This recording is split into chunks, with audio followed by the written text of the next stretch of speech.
এর আগের ভিডিওতে আমি তোমাদেরকে তো বলেইছিলাম যে আমরা দুদিনের জন্য দেওঘরে যাচ্ছি।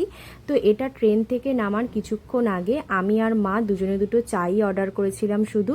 তারপরে কিন্তু আমরা আমাদের স্টেশনে পৌঁছে গেছি, আর ওখান থেকে একটা অটো নিয়ে আমরা আমাদের রুমে পৌঁছে গেছিলাম। তো আমরা যেহেতু অনেকটা জার্নি করে এসেছি, দিদি বলল তাড়াতাড়ি ডিনারটা করে নিতে। আর দিদি বাড়ি থেকে এই দেশি মুরগির মাংসটা বানিয়ে এনেছিল, ভীষণ টেস্টি হয়েছিল খেতে।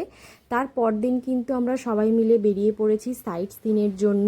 তো প্রথমে আমরা গিয়েছিলাম শ্রী শ্রী বালানন্দ ব্রহ্মচর্য আশ্রমে। আমি তোমাদের সঙ্গে কিন্তু আলাদা আলাদা পার্টে ভিডিও শেয়ার করে দেবো।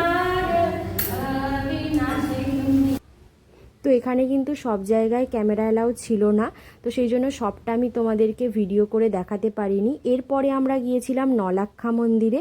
এই মন্দিরের নাম নলাক্ষা কেন সেটা আগে তোমাদের সঙ্গে শেয়ার করি। প্রায় 9 লক্ষ টাকা খরচা করে কিন্তু এই মন্দির নির্মাণ করা হয়েছিল, সেই জন্য এই মন্দিরের নাম নলাক্ষা মন্দির। ভীষণ সুন্দর ছিল মন্দিরটার ভিতরে, কিন্তু ক্যামেরা অ্যালাউ ছিল না, সেই জন্য আর তোমাদেরকে দেখালাম না।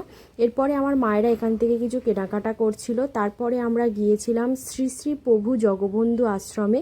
তো এখানে আমরা যখন গিয়ে পৌঁছাই তখন কিন্তু ভগবানের পুজো চলছিল, ওই জন্য কিন্তু পর্দা লাগানো ছিল। তো তারপরে ওখান থেকে বেরিয়ে আমরা গিয়েছিলাম তপবন তিরকুট পাহাড়ে। তো এই ভিডিওগুলো কিন্তু তোমাদের সঙ্গে আমি খুব তাড়াতাড়ি শেয়ার করে দেব। ভিডিওটা ভালো লাগলে একটা লাইক